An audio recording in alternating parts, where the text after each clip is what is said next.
What's up and welcome back. Propels Talk presented to you by DraftKings Sportsbook and Company Burger. Company Burger located at 4600 Ferret Street. Launching our new show here on Sunday nights, 7 o'clock. We got a good show for y'all tonight. Chaz, Lito, and Five are in studio. We're going to have Krysten Pete come on. Of course, Jono Barnes is going to come on as well. We're going to talk midway through the season, what we think about the Pelicans and who we think biggest surprises, best performances, trade targets, and so on and so forth. We're about to get into it right now. Let's get into the show. Lito, I'll start with you. First off, Happy New Year, both of y'all. Good to see y'all. Same to you, man. So Lito, I asked y'all a question this morning. Biggest surprise. Let's start off with you. Who is the biggest surprise this season so far through 40 games? Well, I said my answer was Jose.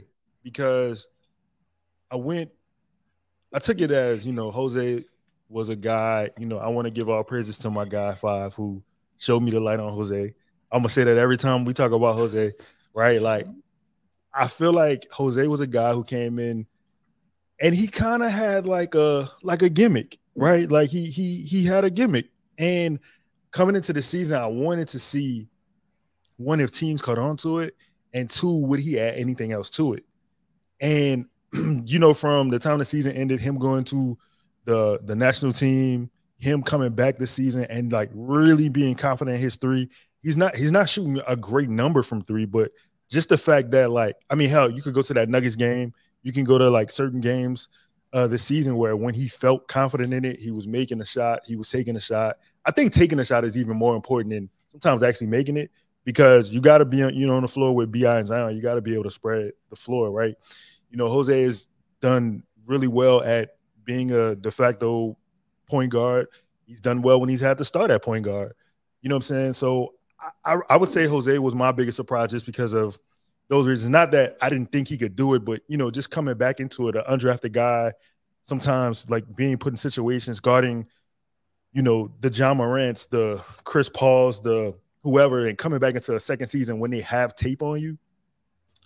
Not to say I'm surprised, but I like to see it. He's added to his game though as well. Yeah, exactly. He's been a lot better. He's been a lot better in a lot of categories. We know defensively is great, but his shot has been a lot better. And that floater, getting to. I was about to say floater because me and Jarrett see it all the time, but he's also been probing very well. I think he got somebody a couple of days ago when he probed around the lane, just literally went in a circle and just laid it up. But Jarrett, you have an interesting one, and I agree with you with your biggest surprise. Why don't you go there and elaborate a little more?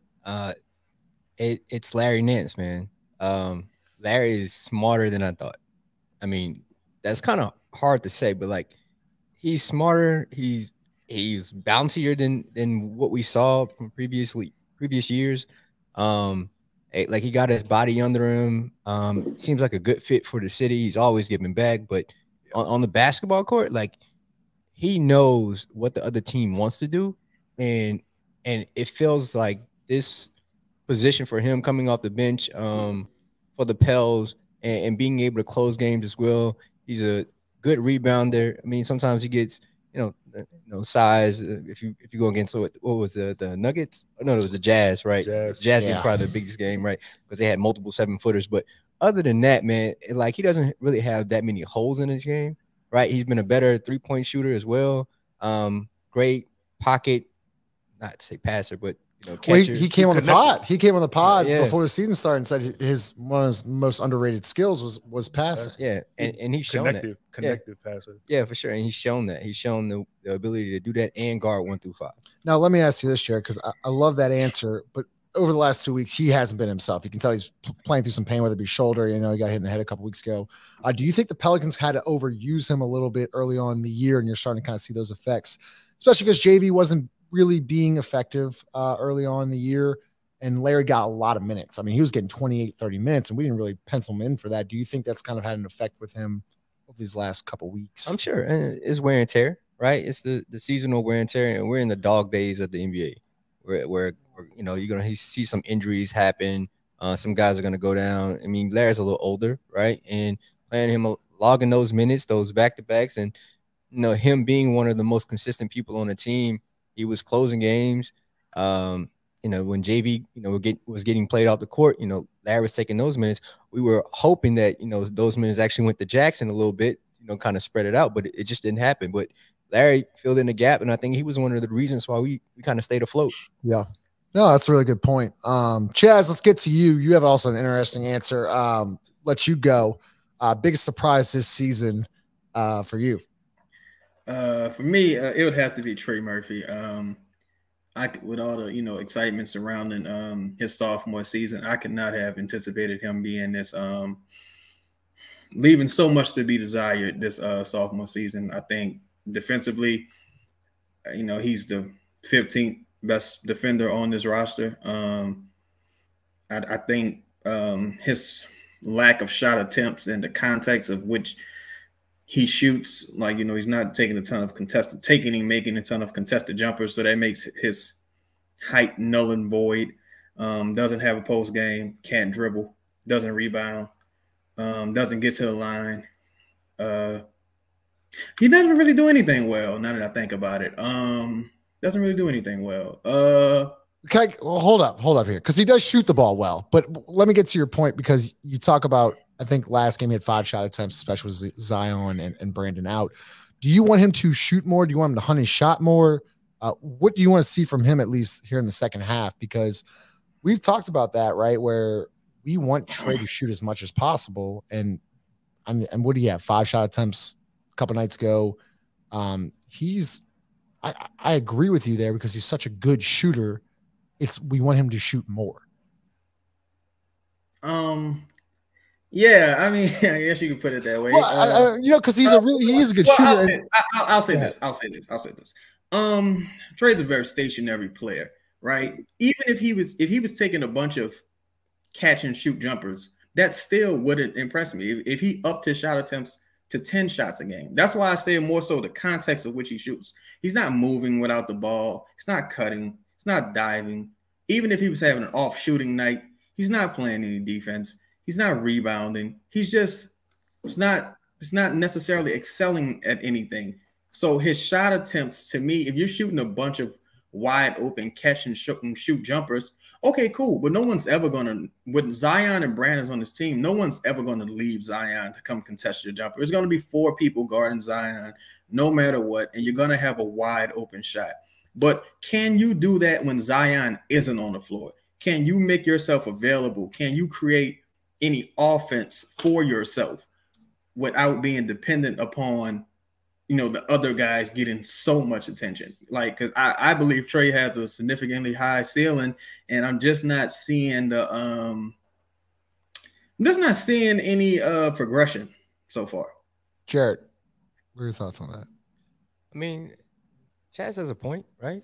I mean, I would love for Trey to, be better on the defensive end. I really don't care about the shots. I mean, I know the shots are, he doesn't have. But eventually, if he had 10 shots, like Chad said, if he had 10 shots, he's going to have a really good game or he's a really bad game. But what we would love to see from Trey is the defensive ability, use his athleticism, be a good rebounder. Just talk about that a little bit, because we talk about rebounding and, his height and his length and his athleticism is off the charts. I mean, the guy's one of the best dunkers in the league, or at least best leapers in the league with the length and how high he gets. But why is his rebounding total so low? That's him. That's all about effort at this point, right? Because you got guys like Willie Hernan-Gomez that can play 10 minutes and may have 10 rebounds. Is that positioning? Because Willie's, with athleticism wise, it's not even close to Trey. But I'm not saying get 10 all the time, right? I'm saying you shouldn't have games where you don't have 1 rebound. Or just one. Especially on the offensive side of things with crashing the boards. I mean, I'm just right. He likes to leak out, right? But you can't leak out if you don't have the ball. You ever seen somebody score without the ball? No, I've never seen it. Exactly. So you can't even do it. You can't do it. So if I'm him, he can be $100 million player if he just rebounded. I'm not talking about Dennis Rodman like rebounding. I'm talking about just average or, 5, 7 a game. That's those possessions that limits those second time possessions for other teams. I mean, if it's him, I'm looking at it like, yo, I got to rebound. If I don't, then I'm leaving the door wide open. Yeah, and look, Lito, another thing, I mean, he's had 3 rebounds in the last 2 games. He's actually had 3 rebounds in the last 3 games. Got 0 rebounds against Houston. Yeah, 1 against Brooklyn and 2 against Dallas. But to also your point, Chaz, he's one of the best free throw shooters in the league. When you're one of the best free throw shooters in the league, you got to attack. You got to get to the line. That's also for a shooter. You get in rhythm like that. I mean, I don't have the stats right now. He's a 90% free throw shooter. I don't know how many attempts he's getting, but you'd like to see more. And by doing that, you have to attack more. I said the same thing when Devontae Graham was going through his slump early in the season. You know, he's a shooter, right? But you're a basketball player first. Before you specialize in anything, you specialize in playing basketball. 3 rebounds in 3 games, 3 rebounds total in 3 games is unacceptable, especially for one of the tallest, most athletic players on the team. Like you gotta give effort. And I think that's, like Five said, it's effort, it's will, it's motor, it's just, yo, I'm not about to let you get this rebound over me. Like, I don't care who you are. I think I was disappointed more so last game with, BI out, Zion out, CJ out. And I think he had 7 shots total. 3 or 7 from the field, 1 or 4 from deep. I don't care about the makes. I want more misses. Because to me, that's telling a whole different story. Like, you got confidence in your shot. Yeah, it's not going in, but I'm going to keep shooting it. I'm going to keep shooting it. Man, look at Najee Marshall. Bro, like, yeah, man. And Jose Alvarado. It don't matter. Devontae Graham. You know what I'm saying? Hey, we're piling up on Trey right now, but I don't think we are. But hold on. I don't necessarily. I'm just saying we see that the ceiling, right? We see what he can be, and that's what we. It looks like you want to go, Jared. Go ahead. I'm just gonna say this isn't like, oh, we don't like Trey Murphy. No, we see potential in Trey Murphy. It's the only reason we're talking about it. Yeah. If we didn't like, why would we even be talking about it? Like, bro, we know, we can see where your abilities can be used, and you can really, to kind of take off, right? If you want to be a superstar in this league, you got to be able to do everything on the basketball court, not just one singular thing. Yeah. I mean, look, in the last month and a half, he's shot 8 3-point attempts twice. Once against Oklahoma City. And we were saying we wanted 10 a game. That's it. We want 10 he should be getting 10. Like, that's what we've said. We wanted one of the best shooters in the league. Yeah, it is though. You said he should be getting. Are you saying this is maybe a coaching related issue too? We talked about this. I'm glad you asked this question, right? We talked about it because I had this problem with Zion early on. I'm like, at some point you have to demand the basketball. Like, what you're good at, you got to demand the basketball. Trey Murphy, like, you want shots up, like, you got to move off ball. Like, people are saying, well, Coach Green's got to call set plays. It's not that easy. Like, when you got Brandon and CJ and JV, and like, you're not going to get set plays. Like, you got to move off the ball. But to your point, though, a lot of guys are now running Trey Murphy off the line. Then he's got to attack. If I'm Trey Murphy, I'm becoming a better screener. Why? Because if I become the screener, yes, and if I screen for Zion, you're talking about back screens, down screens, etc. Any screen. But if I on ball screen, right? If I'm just in the action, okay, either 2 are gonna go with CJ, Brandon, and Zion, and I'm left wide open, or somebody's gonna be a mismatch, and they're getting downhill. And then once you see that, then if I'm Trey, I'm back screening for Najee, right? Because if he makes 1, he makes 2. Oh, okay. Now you're gonna jump that. Oh, now I'm in the lane. I can maybe able to slip it and get a dunk. Like, bro, there's so many options. So 2 of the best back. I didn't mean to cut you off because we're about to get Krysten on here. Krysten, I see it, but 2 of the best back screeners in the league play for the same team as Klay Thompson and Steph Curry. Oh my God, the best back screeners in the league. Because guess what? Even if you back screen for Draymond, right? You have to protect that because it's a layup. Everybody in this world can make a layup, and then not everyone. No. I was just gonna say, but and I don't hate to do it. We just being honest, right? So like, there have been times where he does get the mismatch, like he had Londell on him for Phoenix, and he let him off the hook. He had him. He had the lane, and he just passed it. Nah. I think Trey, if you listen to this, bro, I feel like you have so much potential. I think you have athleticism. Like, you get in the lane, you can shoot the 1-foot fadeaway. You can just rise up over whoever's guarding you. You can dunk on them. Like, we're gonna continue this conversation, Chaz. Special guest on Krysten Peak, NBA draft analysis for Yahoo Sports. Krysten, Thanks for joining the show. Welcome. How are you? Listen, I am so happy to be here. Thank you for being patient. We got to get to the New Year's and I'm everything like here that. to defend my honor and my fandom for New Orleans. And like when I saw how much, first of all, okay, do we need to set this up? Because I feel like we're gonna share the tweet. We're gonna share the tweet with you. We're gonna share the tweet, and then you'll get to elaborate a little bit. So go ahead.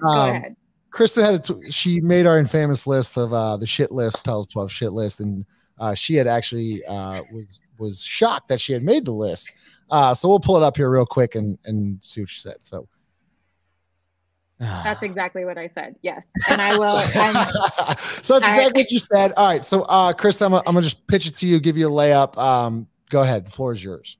No, and honestly, like I don't. When I saw that I made this shit list, I was like, what did I do? Because I like have nothing but love for like the organization, for Zion.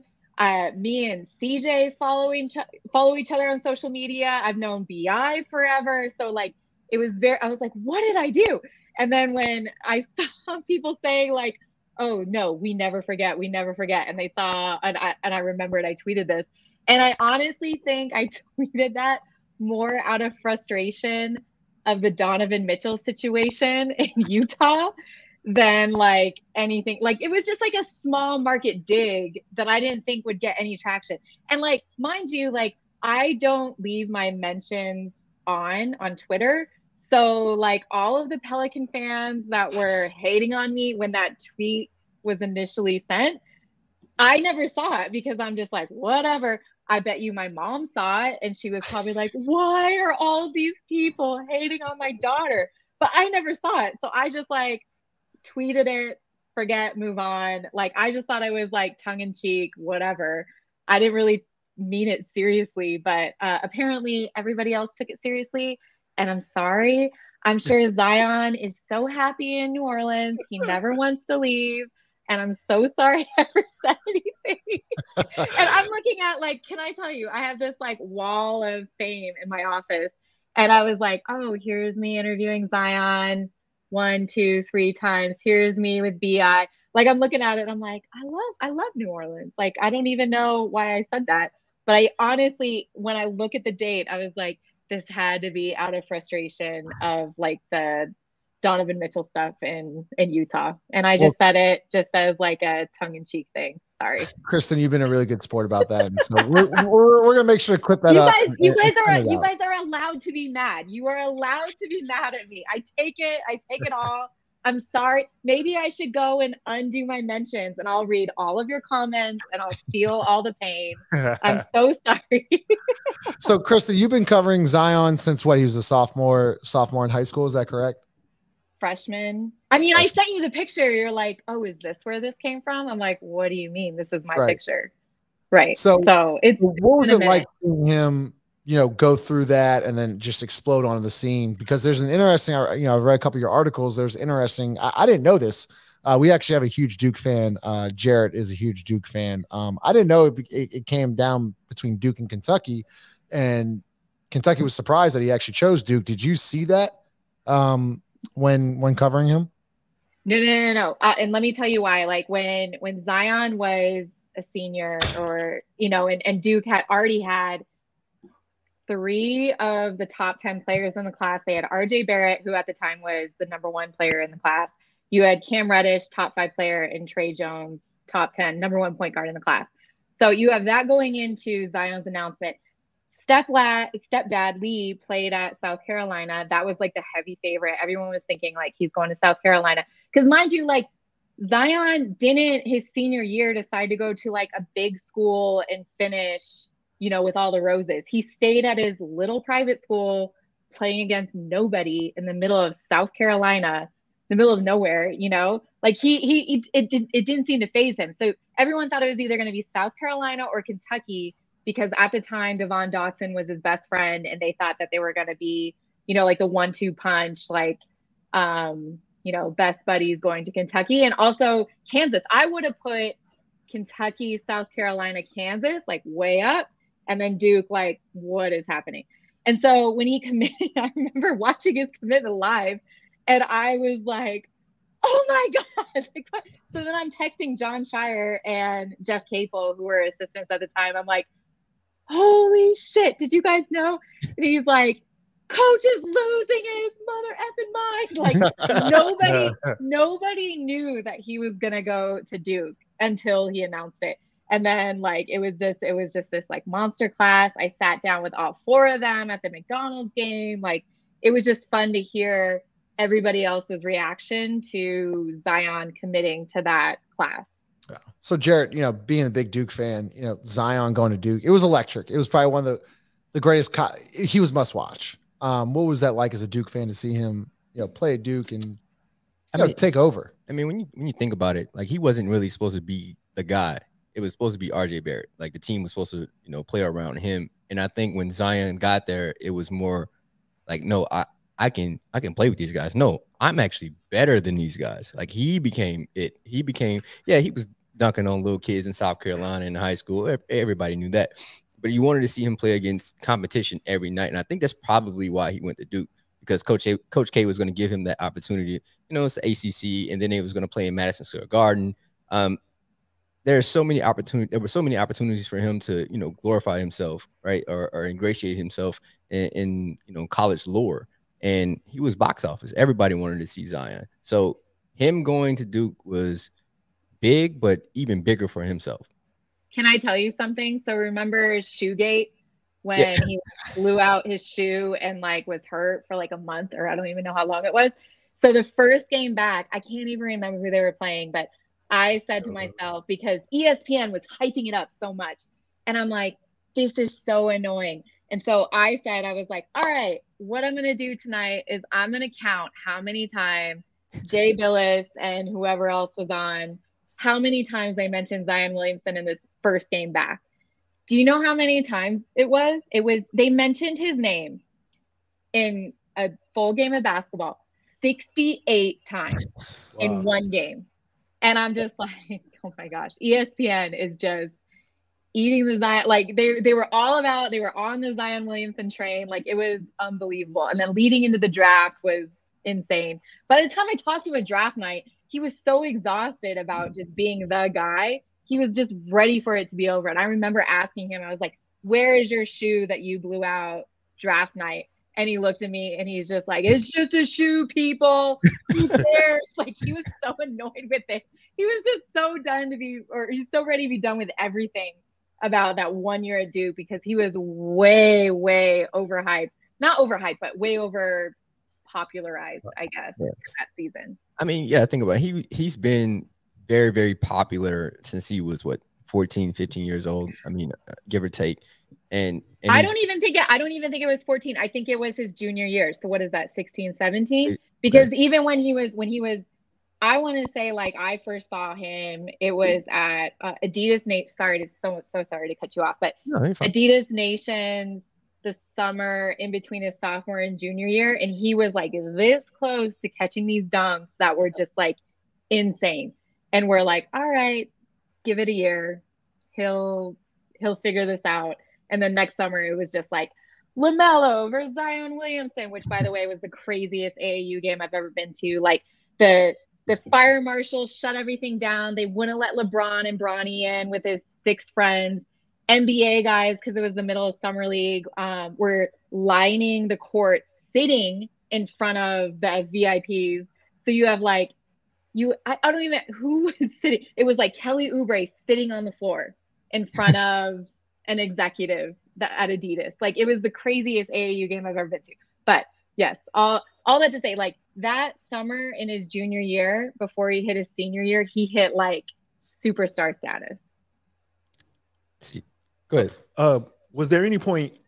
I know I read the article actually where you mentioned about the dunks, and I think it was a clip where he was on a fast break and he was almost about to post to somebody, but it didn't. Yeah, he was like right there. Did you at any point see then, looking at him, thinking like what he would be able to do now? Like, do you look at him now and be like, oh, I saw that? Oh, 100%. And like, I didn't see his shooting being able to develop the way it has been. I mean, I know he was hurt all last season, but you look at his jump shot in high school, you're like, why do you even have a jump shot? You don't need a jump shot. You can get to the rim whenever you want. And so no one ever really paid attention to his jump shot.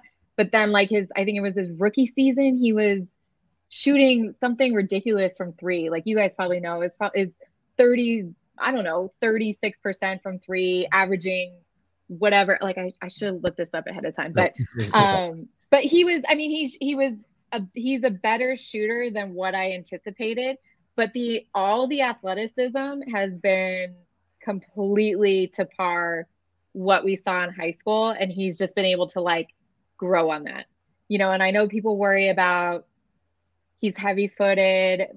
He puts, I mean, we all saw it. He puts on weight when he's injured, but his athleticism and what he can do just purely based on that is unmatched by anyone in the NBA.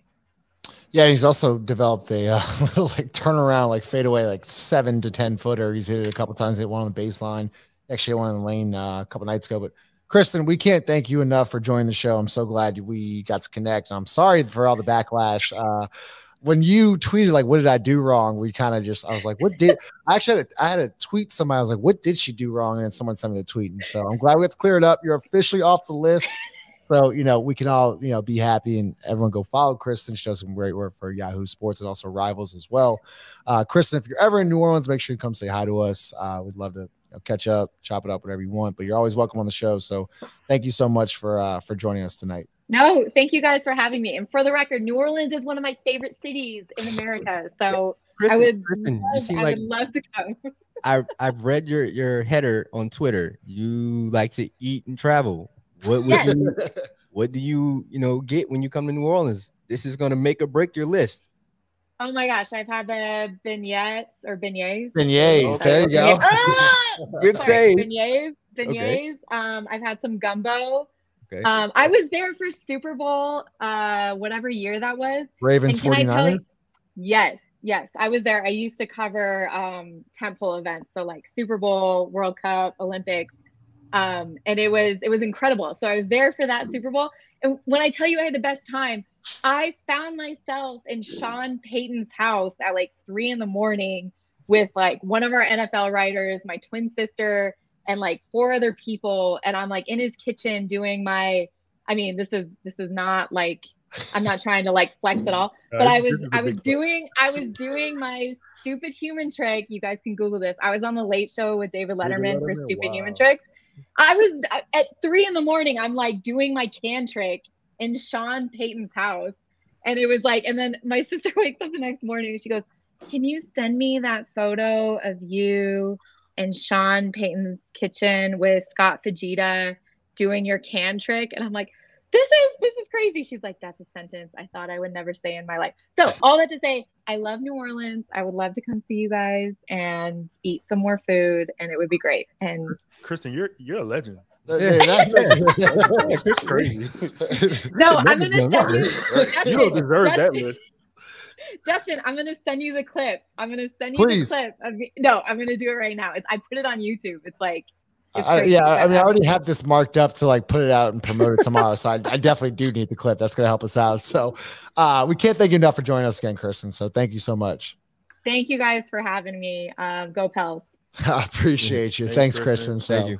That was Krysten Peak of Yahoo Sports. We're going to get Jono on here in a second. He's waiting. I know the Saints just had a brutal loss. It was actually a 10-7 thriller. Ooh. That was one of the worst football games I've actually ever seen in my entire life. Let's actually get into this one, though.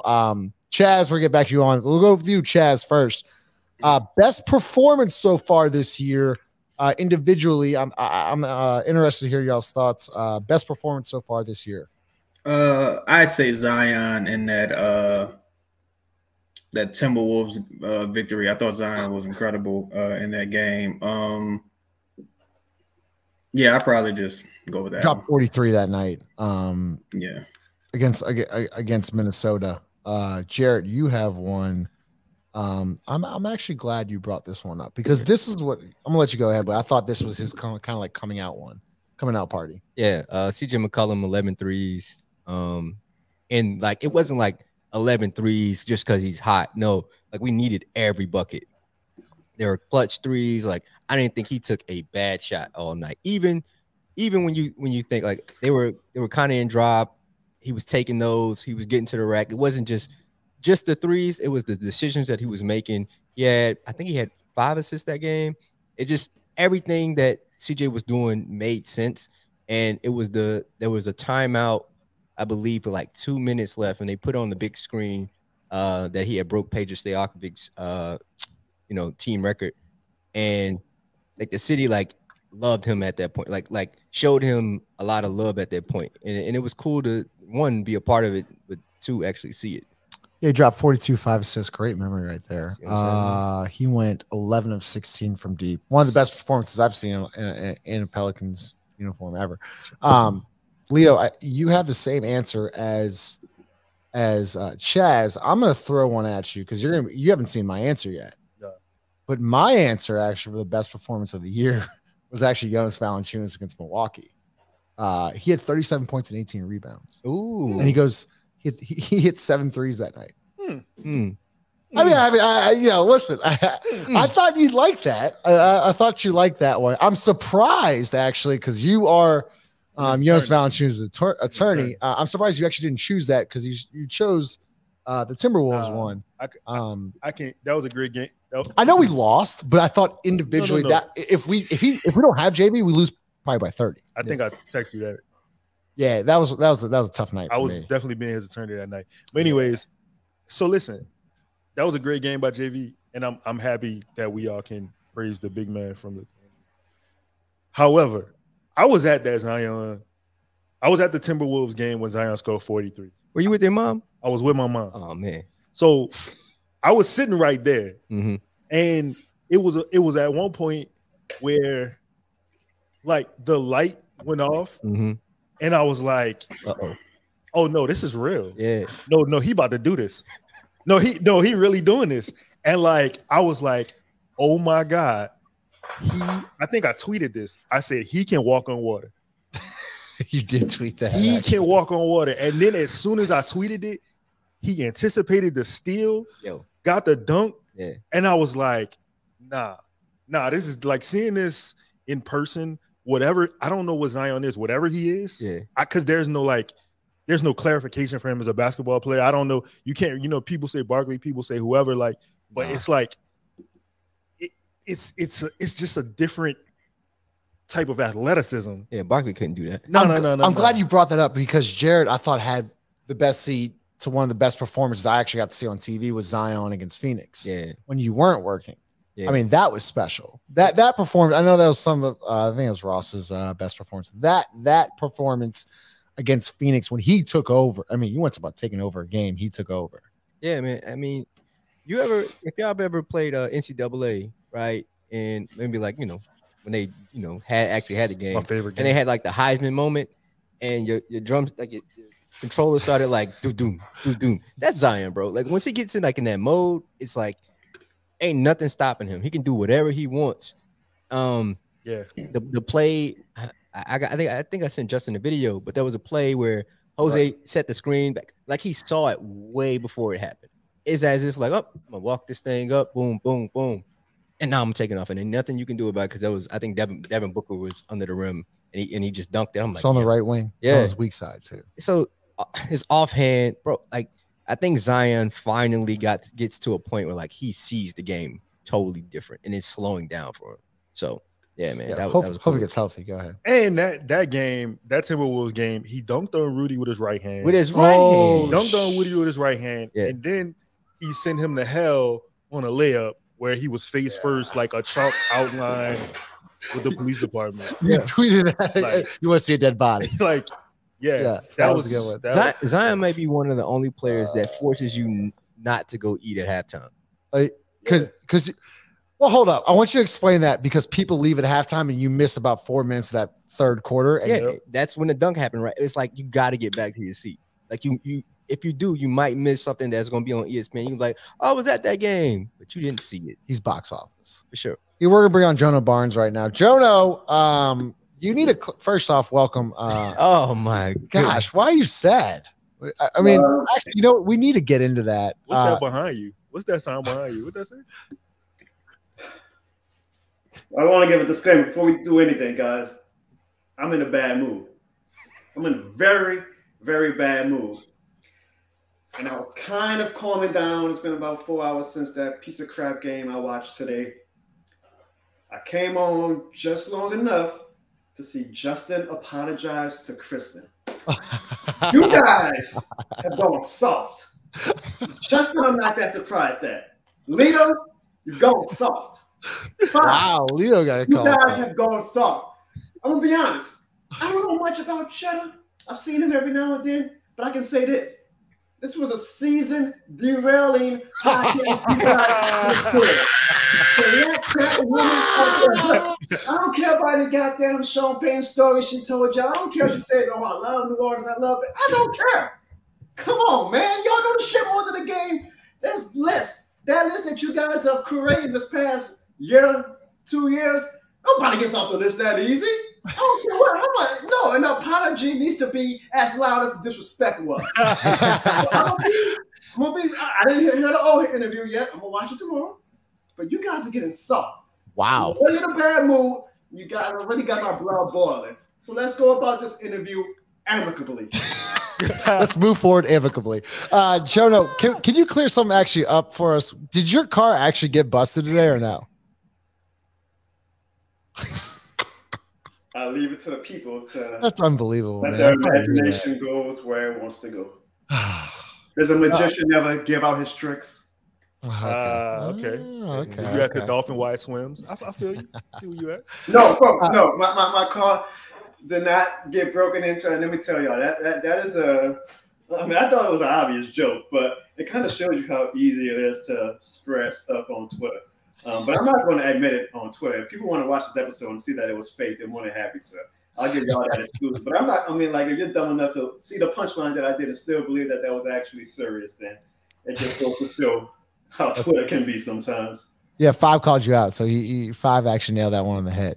I was like, no, I think it's a joke, but you know, I caught the punchline. But Jono, man, like, I'm mad at you, 5, but go ahead. I don't listen. You know, we gotta be cautious about, you know, who we have on the list. We need to save the list for people that actually deserve to be on the list. I don't think she understood what would happen if she did so. You know, it's not like she's Anthony Davis. You know, you got her. It's like going to prison. You know what I'm saying? You got her next to the killers. Nah. She was on probation. We let her off. She's straight. She's good. Now Eddie Johnson though. Eddie Johnson's not coming off. Well, then maybe y'all need to do like tiers of what the list. Yeah. Have more of an understanding. Because to me, when you make the list, you make the list. Yeah, that's cool. All right. You're right. And me, honestly, the only way that we can even take off anybody off the list is after we've won a championship. Okay, let me clarify a little bit, Jono, because we took Kendrick Perkins off because he said wait, I never said that was sacrilegious. I don't care, because I guarantee you one thing: the second that this team starts struggling again, whenever that happens, he's gonna be right back on that TV show saying, "I'll move him to Seattle." So I'm not, I'm not as sympathetic, there you go. Respect that these pundits who do address, the fact that we called him out. I'm applause to them. But I'm not letting my foot off anyone's neck who came at my team and my city disrespectfully last season, the whole history. And let me tell you, I don't know if y'all know, I was a ball boy for the team for 13 years. So I actually have a solid, relationship with Kendrick Perkins, and he's still on my shit list. How with that? I'm with you. Hey, hold up. You're acting hard right now. You accepted JJ Redick off the list. I didn't accept Kendrick Perkins though. Wow. You never told me that. That's the first time I'm hearing this. If he donated to the church, he didn't. That's the problem. I think we got to probably add him back to the list then. He should have never been taken off the list. Never. That's fair. All right, Jonah, let's get into it. So, Saints season over. Pelicans third best record in the West. What are you liking from this team? I know you're a big Pels fan. Zion's injured right now. Brandon working his way back, but we've been talking about best performances so far this year. What was your best performance, or what was the most electric, game that you remember from the first half of the season? I'll give you a different answer since the obvious answer was Zion's Minnesota game. And before that, I thought Zion and both of his performances against San Antonio was amazing. Now, granted, San Antonio isn't the greatest team, but to see how he just took on that whole team and he had no answer for him was awe-inspiring. But I'm going to go with Jose Alvarado's. How many points he had that game? Was it 30? 38. I mean, that was incredible for an undrafted rookie to see him continue to excel. And unfortunately, he's had a bit of a slump since that game because he hurt his ribs the next game or the game after that. But that was just, that's the type of stuff that makes New Orleans fall in love with. Of course, we're going to love the superstar performances from our key guys. But when you have someone like Jose Alvarado who embodies what this city is all about, that's why this city is falling in love with this team. He represents everything that New Orleans stands for. And for him to have that performance, that was pretty awesome. I was glad to witness that. That was a great answer. Go ahead, Leo. Hey, Jono, man. I feel like I've been knowing you a long time, man. You know what I'm saying? It's a small city, Leo. We do know each other. Yep. Man. You know what I'm saying? Shout out to Kevin, man. That's my guy. I got a question for you though. That's not basketball related. I saw you get called out on a tweet earlier, and it was quote tweeted, man. And I feel like it was out of context. And of course, you came back and provided the context. It's not even really a sports related question, but don't you just hate when people do that? I mean, I get called out every day on Twitter. But I'll tell you what, and you guys can understand this now that you are in the content space. If you put yourself out there, you're going to get called out, right? Like you're opening yourself up to a larger base of people, and you're going to get called out. You're going to sometimes get made fun of. Chaz knows this perfectly about what's going on him. So you gotta have some very, very thick skin to be in this game where whether it's doing podcasts, whether it's my type of content, whatever, you gotta have thick skin. Honestly, I kid you not, it doesn't bother me. Like when I started doing my content, I said, and my audience started growing, I've had people make fun of me, I've had people come at me or whatever. I don't lose any sleep over it. I actually kind of, get off on it. Like it entertains me. You can't be offended by this stuff. You can't get mad when people call you out. It is what it is. People are calling me out today over stupid stuff. I tweeted the other day, Leo, like I don't realize how often random accounts block me. It happens to me all the time. Like, my tweet is, I'm a silly guy on Twitter. So I'm like, well, goddamn, are my skits that bad to people that they block me? I mean, at least milk me. Sheesh. Hey, look, follow-up question, though. Follow-up question. Just this is a layup. How fast should Dennis Allen be fired? Man, he shouldn't have got on a bus back home. And the crazy thing is, it wasn't even a bus back home because it was a home game. His wife should not have let him back in the car. He should have been able to trip straight to Lewis Airport and give him a Southwest flight at that. Really. And bring him back to Atlanta, Oakland, wherever the hell he came from. And you know what I'm real mad at? Now y'all about to get me started again. Like there's fans in my mentions and there's fans on Twitter talking about stuff. You don't want to be seen as dysfunctional if you fire a coach after one season. What the hell are we this season? We already are dysfunctional. Give me a break. You got him going, didn't you? Yeah. You wanted to get it going. I don't get it. Guys, we literally saw a year ago with Stan Van Gundy, like you take your L, you move on, you find somebody else who can lead you to prosperity. Hey, but hold on, Jono. Let me cut you off. Let me cut you off there real quick because they quit on Stan Van Gundy. I feel like these guys haven't quit on Dennis Allen from what I'm seeing. Justin, like you're professional, you shouldn't quit. That's fair. Like, congratulations, your team is still. I don't care. Like Brandon quit like 2 weeks in. I have never seen a head coach with 4 losing seasons on his head coaching resume, and he's going to get a 5th season. Like I feel like that's historic. Like that, this guy continues to get chances. You actually have fans that feel sorry for him. He's the luckiest guy in the world. This is the most cutthroat business in the United States, the NFL or the NBA and all these sports leagues. And he's going to get a 5th year with nothing to show for it. Then they got the fans that always come at me saying, well, Sean Payton has 79 seasons too. Sean Payton won a Super Bowl. Yeah. I'm sorry. I don't want to keep No, you good. You good. It's a family show. I get it. Jono, what's really we met in passing at the mall. Yeah. And what's really funny is like, you're really like this in person. Like, you're really like that. Like, do you get that a lot? Where people, talk to you like, oh shit, you're really, really like this in person, bro. I think the more people learn of me, they realize it. But man. Can we curse on this show, guys? Yeah. Somewhat. I mean, like at this point, Krysten rattled off like 3 shit, so it doesn't matter at this I'm point. very strategic, Justin, with my curse words. I'm not trying to get you guys shadow ban or anything. But when I say this shit more than a game, y'all, this shit is more than a game. That's not something that I'm doing to sell T-shirts or something. Maybe one day, I like money. Yeah. But this shit more than a game, and that's the embodiment of me. And so, no, it's not an act. It's not an act. Y'all should see the last video I put up today. Whenever this show is over, y'all might think that it's fake, but it's not. It's real deal, Holyfield. And I'm not gonna say what the video is, but watch the video after the show. It was real deal. Like it's more than a game. Chaz, I feel like you and Jono are kind of like one and the same because how do you handle it? Chaz, I'm very interested in see how do you handle your backlash?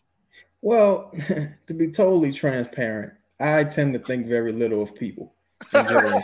So I just lead with disrespect. Like I just return the same amount. Yesterday he said he lead with love. No. So we all got, it's all, there's different forms of love. Sometimes love is a good, slap in the back of the head. That's a good love. So you got to just return the same energy. Like I don't know you or think of you. Why you blocking me? I never even heard of you. Like I don't even know who you are. Like I tend honestly, I wouldn't give a person like myself that much control over me because I shouldn't have power like that. I'm not a responsible person. Don't give me that type of power. You gonna hurt yourself like that. I have, boy. That's dangerous. Don't do that. So I shouldn't be given that type of authority over people. But go ahead.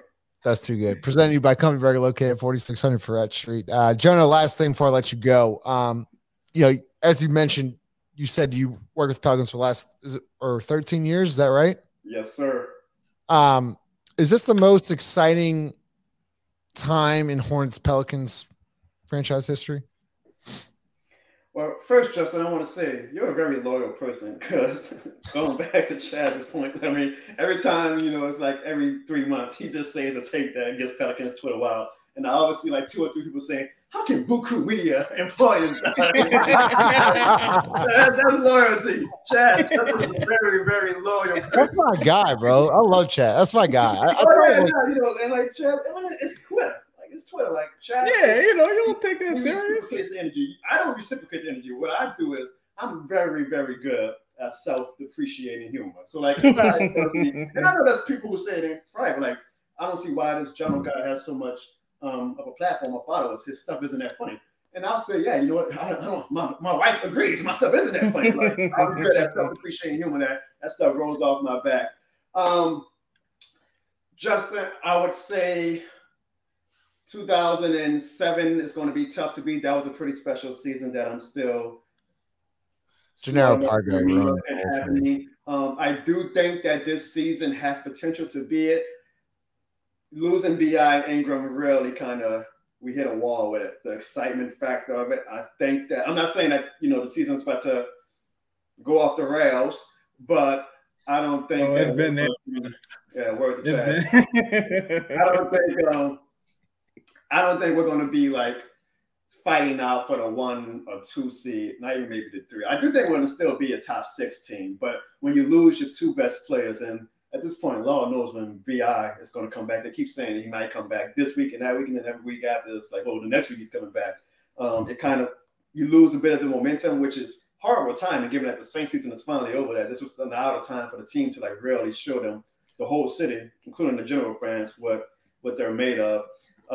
It will depend on. We got to let the season play out. Like I think March and April is when we can really see how much fun this season can be, how exciting this season goes down in the history of Pelicans and Hornets history. But until then, I'm still going to put 2007 as that top year because that year was. I mean, we were kicking teams' ass. We were like, I remember.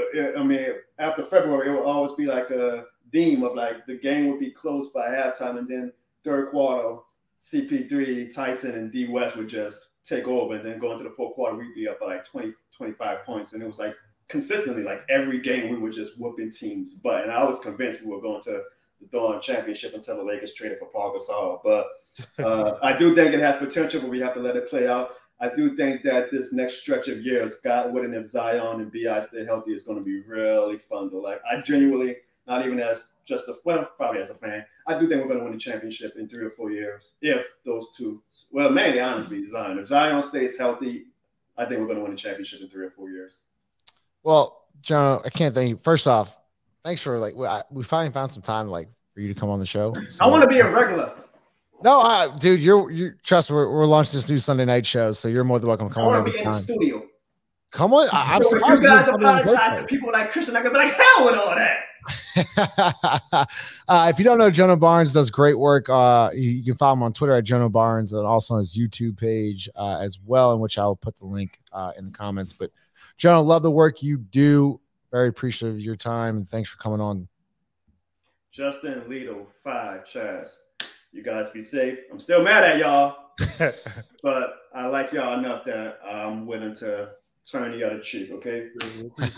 Hey, we appreciate you, bro. Remember, this shit more than the game, all right? So don't be apologizing. You put on the list because they have valid reason to be on there. I don't want to hear no more apologies. If you take them off the list, that's fine, but don't apologize to them, okay? You're right. No more. You're right. Okay. Hold up. First off, before I let you off, Lito is, well, you're something, dude. I mean, you're unbelievable. I'll never forgive Kendrick Perkins, bro. But you never said a word. That's the problem. Until Jono said, "Oh yeah, I never let you Beef off." don't die, Justin. I'm That's from crazy. Uptown. Yeah, I Two never different uptowns. apologize. Two different uptowns. Hey, Justin forgives, Lito doesn't. Remember that. But I never forget. Jono Barnes, thanks so much. Appreciate you joining the show, brother.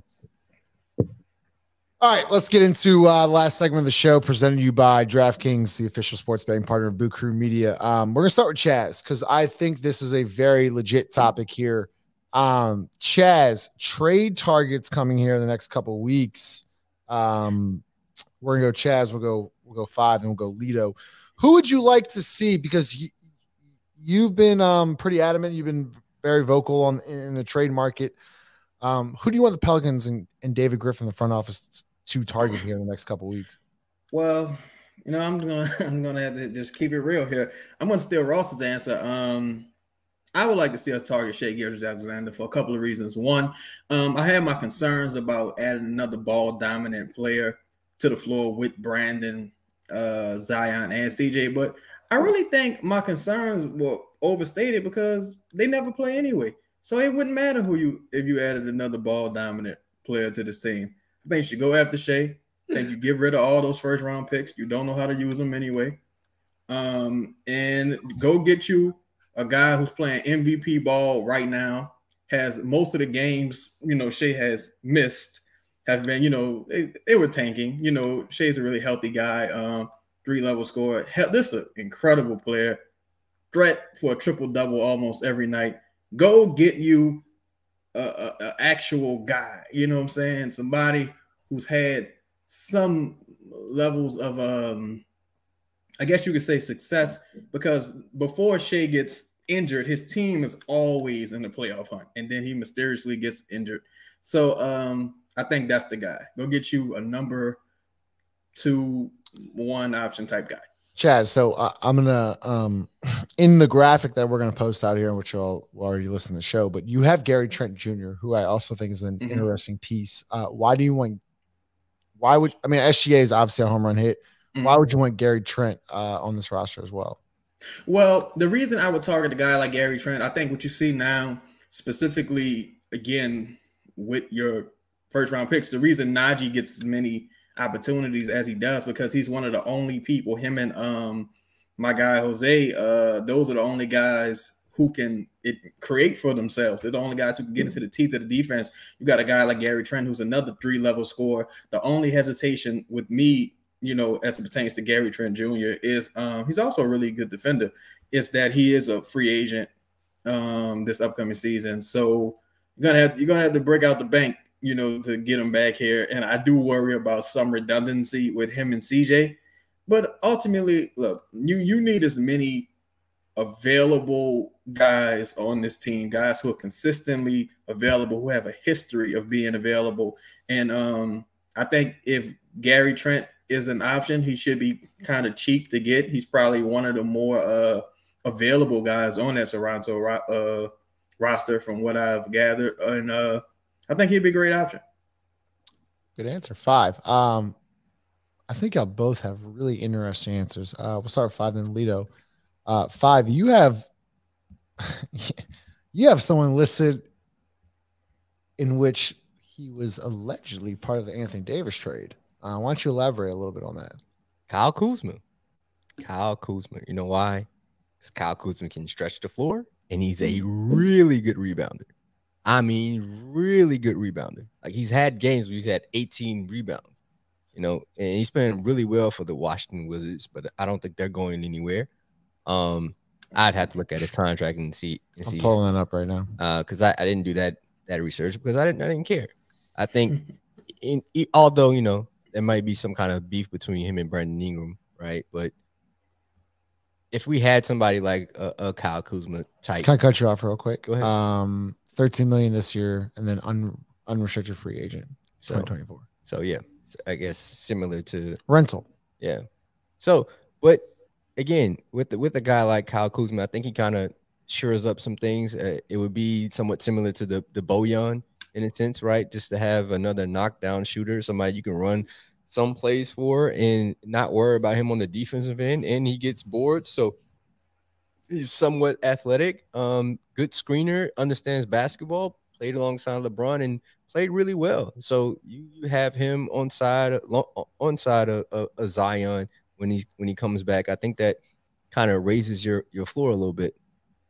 Yeah, I mean, just looking at Kyle Kuzma, just the box score, I mean, he's a 33% 3-point shooter, but I mean, he averages 7.5 rebounds, which we talked about, 21.4 points per game, 4 assists. Good player. That's an interesting target. Let me ask you this. If he's a 1-year rental, because Chad said the same thing about Gary Trent Jr., are you overpaying for a 1-year rental? I'm not overpaying for it. So then what gets it done in your mind for Kuzma? For someone like Kuzma, are you giving up a Lakers first rounder? Hell no. Okay. Hell no. Are you giving a Milwaukee first rounder then? I don't know. It just depends. Or are you more giving players?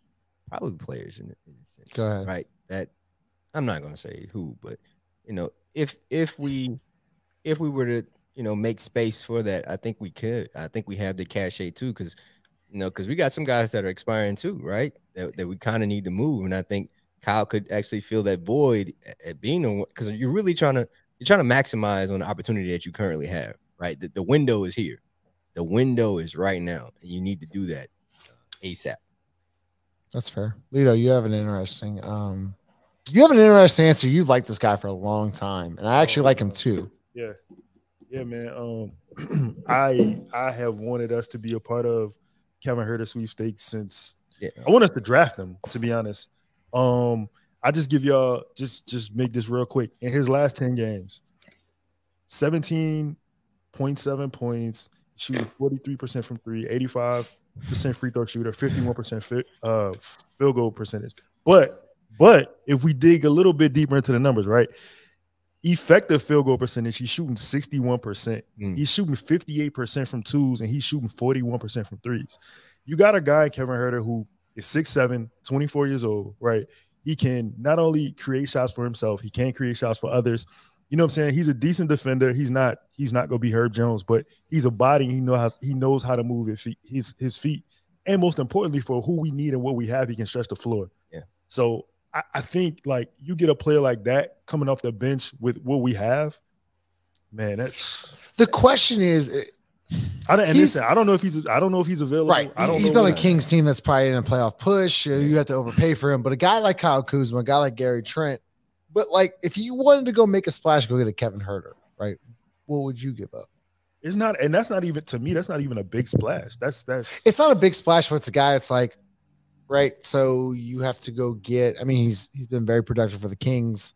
Mike Brown's obviously he's turned that culture around. You can't get him for cheap, right? So like, what are you gonna go? Yeah, what are you gonna give up? I mean, I'm willing to. We got a war chest. We got players. Like I'm willing. I'm not saying I'm willing to give up first, and you know what I'm saying. But we have some second rounders. We have players on inspiring deals. Like Five said, you got players towards the end of the bench.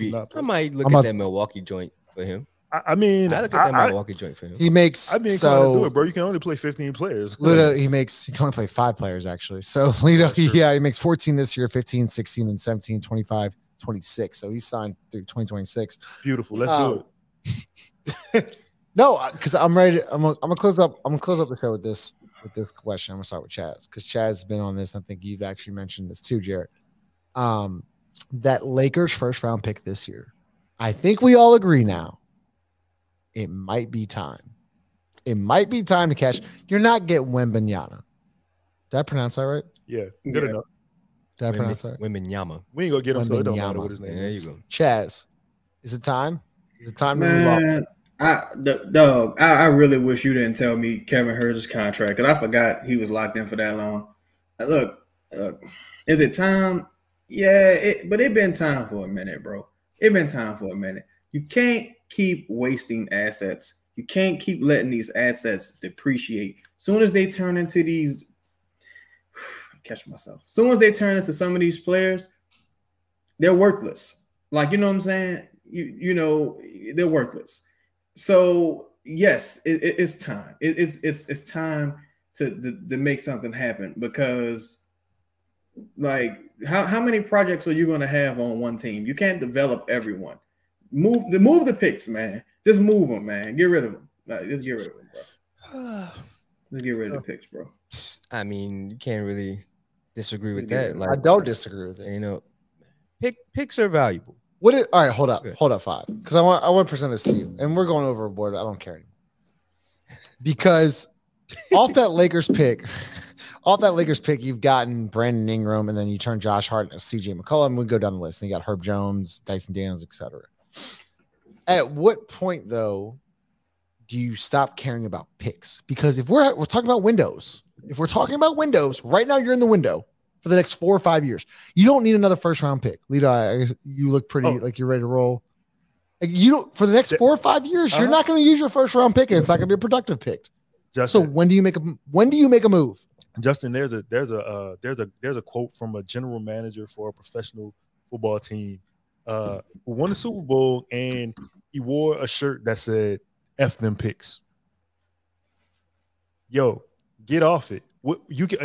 There's only so many roster spots. You cannot keep drafting players for them to either go to the G League, sit, you know what I'm saying, get red shirt, whatever. Like Herter. Like get red shirt. I'm I saying, just thought that was funny. That's a good point. You know what I'm saying? Like that's potentially what you babysitting. And I feel like we're Herter or Shy or whoever, right? Like these windows that we think we have, these windows aren't real. These windows are not a real thing, right? Like these windows close before you know them. You got to strike while the iron is hot, right? Like I think Griffith's done a phenomenal job of acquiring talent, acquiring picks. I think now it's time to cash in on it, though. Like who's to say, I'm not speaking this to the universe, but who's to say B.I. come back at the end of the season is like, yo, I don't want to play anymore. I want to move on. I want to do something in my life, right? That window is now closed. You capitalize on the window while it's open. Just saying. Man, go ahead. I mean, fucking Jazz. I get it, right? Like everybody's waiting on this Lakers season to kind of take a turn. Why are we waiting? That's what I'm saying, right? Is it financial or is it business? I mean, is it financial or is it play? Because if it's financial, I understand it. But if it's not, dog, you got to cash in on that right now. Because according to business experts, you draft Wembanyama, that increases your value by $500 million, right? $500 million if you draft that young man. That's based on experts. Bro, if you so I get it, right? If you had that opportunity, that's why you see so many teams kind of like they're going to tank. The downturn is going to happen. But you see LeBron. But yeah, you see LeBron watching him. Yeah, and I'm like, all right, well, and I really like Scoot Henderson too. But if you want to win a championship, that shit does not matter. Especially for the New Orleans Pelicans, we're talking about a championship contending team. Yeah. Can I chime in? I'm sorry, Five. No, go ahead, Chad. No, yo, Pelicans have the 4th pick, the 8th pick, the 13th pick, the 13th pick again. They've netted nothing from those picks. Nothing. Traded a pick for Derek Favors, right? Traded a pick to get Devontae Graham. Traded a pick I guess it was a 3-team thing to move off of Steven Adams. Dude, you at what point do you like, you know what? maybe this ain't my area of expertise. Let me pivot. Right. Like let me pivot to another, brand of team building. Like let me do what's been working for me. Like at some point, like I'm trying to be as politically correct as possible, bro. Get rid of the picks, bro. Just get rid of the picks, bro. Get rid of the picks, Lakers and Milwaukee. Because get rid of all of them.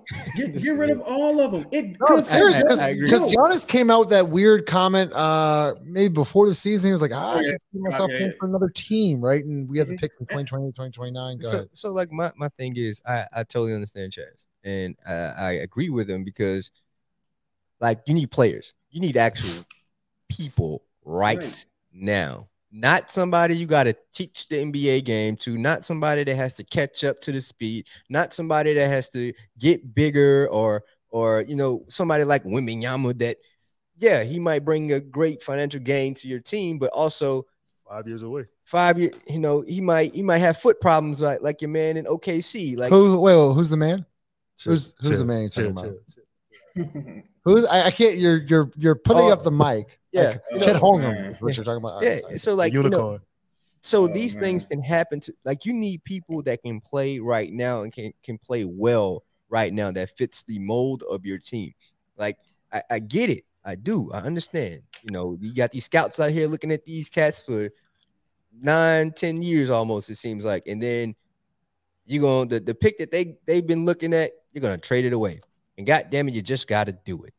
I wholeheartedly agree. Go ahead. I think that I agree with what Chaz and Bob are saying. And that's what I'm saying about windows. Like the windows aren't real, right? Like, and I think Griffith's done a good job with finding talent in the second round. I think he's done a good job with trades, being able to leverage his experience against other teams in trades and give back value and get this war chest. And I think at some point, when you have the chest, like you don't want to end up being Danny Ainge and we almost had this guy. We were in a mix with this guy. We were in the running for that guy. And you just sitting on the picks, and then the pick eventually they expire. That's a great point. Eventually, like with the picks, like you also have to pick people.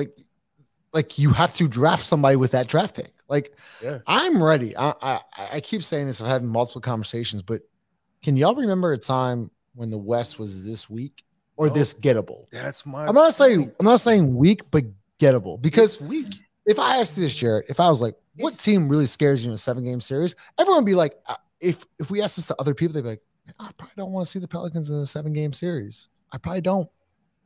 The West isn't weak, nor is the. That was wrong. I meant gettable. No. I think there's just more parity in the NBA right now. I think there's no team out there that really scares you. Like, I'm gonna be honest, the Milwaukee Bucks don't scare me because I think Bud is not that great of a coach. The Celtics actually do scare me. That would be one team that does scare me. I'm still scared to Golden State. And I'm not, surprisingly, because I love Golden State. I'm not. But that's the thing, right? They have things that are similar to the Celtics, right? They have a really smart coaching staff, right? And they have really smart players that don't need their coaching staff to tell them what to do all the time. They just play. Like I was at the Celtics game versus Pelicans, but I was there as a fan with my kids, and I'm like, they don't even look over there. They're not even. But they've been part of it. They've gone through it. But yeah, getting there. But even then, it's like they're not even. That's X's and O's are cool. Timeout situations, or we need a bucket right now. But the play is the players, and if they're not like doing it on their own, it can't be just looking over at the sideline. So that's what I'm saying. If we can get to that point where we're outsmarting teams, not just out efforting people, right, or just having good shooting nights. What about the nights that we can't shoot? And we can't. They're you got to figure it out, and I gotta outthink you. I gotta outthink you. We don't have that yet. And here's the thing: who's to say, hypothetically speaking, who's to say the guy that we drafted Trey Murphy for? Who's to say he'll ever really turn into him? Who's to say Herb or Dyson or whoever or whoever will turn it in. While you have the opportunity, not to say the West is weak, but while it's a down year, maybe is that a good? I'm gonna be honest. I don't think the play is. You think the play's down? No, when I say down, I mean, okay, this is what I mean. Like right now, Golden State isn't really themselves. Like I know we waiting on the Lakers and they go be, whatever, but like they not go at the end when it's all said and done, they not go be a bottom whatever team in the league, right? Yeah. Like, and I'm just saying that to say that those are the top heavy teams and they're not like where they are right now. So that's the only reason why I'm using that term. But while we are one of the best teams right now, I think like you should take advantage of that. I think you can't count and say, yeah, it's gonna be like this next year. Yeah, and that's like we go run this for the next 4 years. Like it just don't go like that. Can I end it with this? And Chaz, I'm gonna end it with you. Mm-hmm. You always tell me in our conversations, we're not the Boston Red Sox. We're not. Yeah. We're not the New York Yankees. We're not the Golden State Warriors. We're not the Los Angeles Lakers. There are only so many times where you have a chance to make a finals. Toronto Raptors. Exactly. Mm-hmm. Right. They had to make a tough ass decision to DeMar DeRozan. That was a tough decision, but they made it. Right. Mm-hmm. And so where I'm at is we're the New Orleans. Like you have to realize that sooner or later, like, you're the New Orleans Pelicans. You're not the Lakers. You're not the Celtics. You're not these like great teams. Right. We've never had, I know Jono mentioned the 07 team, Chaz. We've never had a real team that was like, hey, they can be champions. Chaz, like, walk me through that though. Like this is like, if you look at this roster now, you've talked about it. You've seen them play when they're fully healthy. We haven't really seen them play 10 games, but they have a legit chance. Yeah, and I think one thing to the guys' credit, especially to Lito's point, this is a very peculiar thing that's happening this year. You got Jamal Murray coming off a devastating injury. You got Kawhi Leonard coming off a devastating injury, trying to work his way back. You got Paul George working back from injury. AD's hurt. You know what I'm saying? Michael Porter Jr. is coming back from a devastating injury. Those Devin Booker's hurt. Devin Booker, Damian Lillard, all of these people who are supposed to be the forefronters in this conference have strange situations going on. DeAndre Ayton. Look, this is New Orleans, and aside from it being New Orleans, this is the Pelicans. There's only two avenues to getting better as an organization when you're a small market team with no history of success. One, via draft. You've proven you're not good at that. So let's take that off the table. Two, via trade. It's your only option. So it's getting to the point where I have to ask you, what is your goal? Is your goal to just be like a cool little team with a bunch of young guys people like, or is your goal to win? Because if your goal is to win, you have to make moves. You don't have the time, because Memphis, who is a better team than the Pelicans, they also have assets. They also have salary space. They also have more talented players that they can trade to get better. OKC, litany of assets. You know what I'm saying? Already have an MVP caliber player who's usually pretty available. You got Chet Holmgren waiting in the wings. You got a couple other like really solid role players. You know what I'm saying? You have competition. Other teams have avenues to get better. You know what I'm saying? You don't have time to play around. Like you really don't. So that's my perspective on it. I think if you have even a 10% opportunity to win a ring, you go all in and you go for it. I'm glad you mentioned that. Do you have anything to say? Because we're gonna close it up. No, man. I agree. Just those teams. The opportunity doesn't always come around like this, right? And if you have one, take it. Just take it. I mean, go down. Like nobody's tripping if you lose out. Like, bro, you got to go for it. You got to go for it. And if you lose your job over something that then it is what it is. You're gonna get another one. You David Griffin, right? I'd appreciate you being aggressive than just standing pat. Yeah, like I think because the roster does need upgrade. Yeah, nothing in life is perfect. Nothing. You can always get better. You can always upgrade. Yeah. I mean, the roster's not perfect. Like injuries factor. You've built it from like it was tumultuous, right? We didn't. It was Seattle. That's what it was. It was Seattle. It was terrible. It was close. It was real close. And you've got this to a point where you have a foundation. Cool. But what's the next step for you? I mean, David Griffin. I mean, not to just continue to say his name, but like he said before, he wanted to build something from the ground up. Sustainable. Right? Sustainable, right? And his idea was to actually win a championship without LeBron around. He probably didn't say it verbatim like that, but you know it. You know that they claim that championship is LeBron's championship. So he probably wants to do this his way. Yeah. Yeah. I mean, listen, I think y'all make great points. I'm ready. There's a window. I believe in the window. I think it's 4 to 5 years. You got Brandon, you got time for a while. I know Brandon's got to start playing. Hopefully he's back in the next couple of weeks. But damn, that was a fun show. Yeah, man, I enjoyed it. Yeah, Jono, Krysten, Peak, appreciate y'all joining the show. Chaz, as always, 5 and Lido, presented by Company Burger, located 4600 for Red Street, New York Life. Topo Chico, and of course, DraftKings. DraftKings, the official sports betting partner of Boot Crew Media. Use code BOOT. Bet $5 on any NFL team to win their game, especially playoffs coming up. You win $150 in free bets. That's DraftKings. Sports code BOOT, the official sports betting partner of Boot Crew Media and the NFL and NBA. So make sure you like, comment, subscribe. I always mess that up, Jared. I should have done it in the beginning. You know what? I'm trying to get better. Okay. You always have to get better. Because you can always get better. Nothing's perfect. Nothing is perfect. Tomorrow we play Washington, which is funny because you see Kyle Kuzma. So we will have a recap for y'all then. Make sure y'all like, comment, subscribe. Love to hear y'all's thoughts on the show. See y'all later. Go.